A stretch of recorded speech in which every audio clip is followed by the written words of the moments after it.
नमस्कार. आज आपण बघणार आहोत सिकल सेल ॲनिमिया आणि त्याचं related genetics. Okay, first of all sickle cell anaemia. आता हा जो आजार आहे हा ॲनिमिया कन्सिडर होतो. ॲनिमिया म्हणजे काय? रक्ताची बॉडीमध्ये होणारी कमतरता. माझा रक्त म्हणजे काय? तर त्याच्यातला मेजर पार्ट येतो आर बी सीजमधला मेजर पार्ट येतो हिमोग्लोबिन, आणि हिमोग्लोबिनशी रिलेटेड इम्पॉर्टंट पार्ट येतो ऑक्सिजन. म्हणजे बॉडीमध्ये ओव्हरऑलच ऑक्सिजनची जेव्हा कमतरता व्हायला लागते सगळ्याच ऑर्गन्सला, टिश्यूजला, that is called as anaemia. मग आता इथे आर-बी-सी काउंट कमी झाला तरी ॲनिमिया म्हणतात, हिमोग्लोबिन काउंट कमी झाला तरी ॲनिमिया म्हणतात, आणि ऑक्सिजन जरी कमी पडला किंवा ओव्हरऑल ब्लड लॉस जरी झालेला असला एखाद्या वेळेस त्यालासुद्धा ॲनिमिया म्हणलं जातं.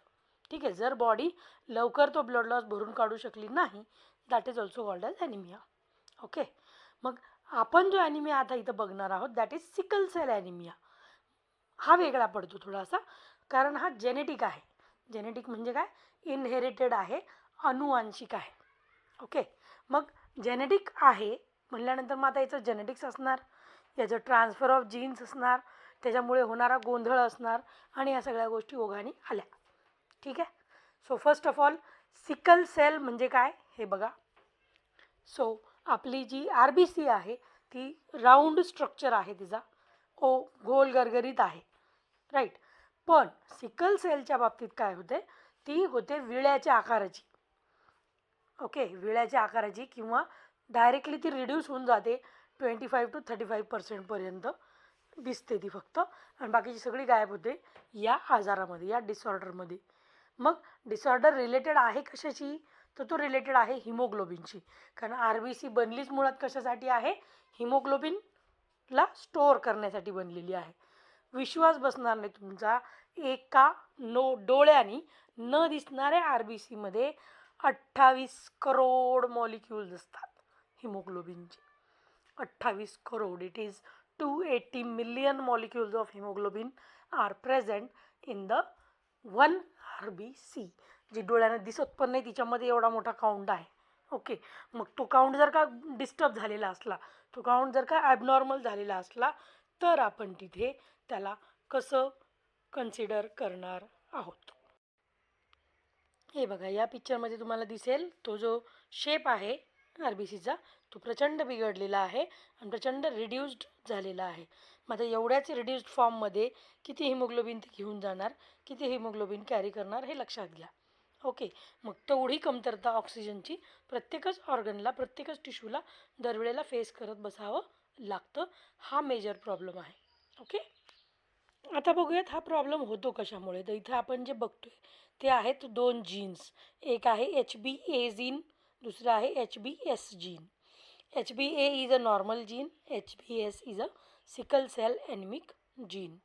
जीनमध्ये आपण काय बघतोय की दोन नॉर्मल जीनमध्ये GAG हा DNA चा ट्रिपलेट आहे, ज्याला कोडोजन म्हणतात बघा, जर तुम्हाला आठवत असेल तर.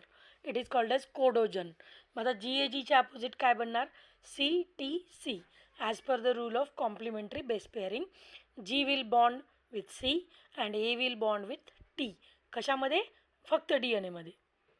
ओके, जेव्हा ट्रान्स्क्रिप्शन होणार आणि mRNA तयार होणार, काय बनलं तिथे परत?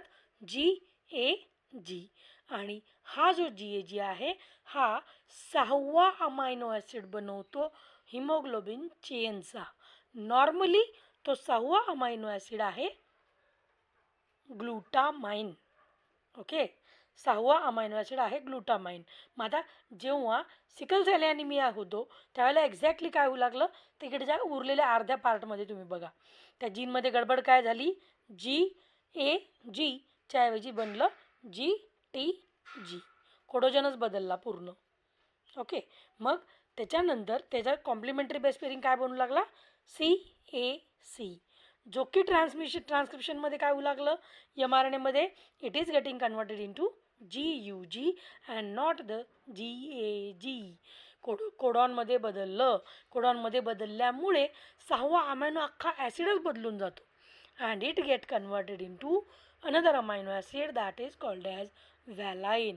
आणि फक्त एक अमायनो ॲसिड बदलल्यामुळे ॲबनॉर्मल हिमोग्लोबिन त्या ठिकाणी तयार झालेला दिसून आलेला आहे. The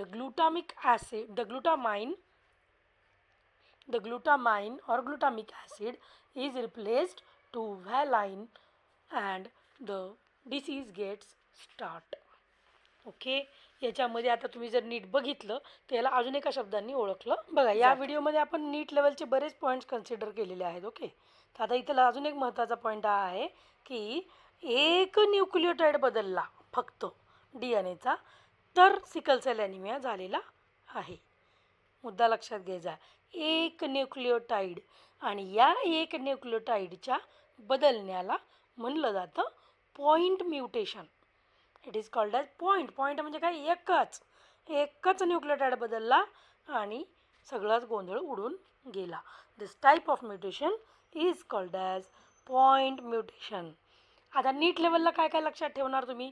point mutation, sickle cell anaemia, कितवा अमायनो ॲसिड, कोणता अमायनो ॲसिड, DNA मध्ये कुठे कोडोजनमध्ये बदल झाला, कोडॉनमध्ये mRNAमध्ये कुठे बदल झाला, कुठला अमायनो ॲसिड नॉर्मलमध्ये असतो, कुठला ॲबनॉर्मलमध्ये असतो, म्हणजे सिकल सेल ॲनिमिक असतो.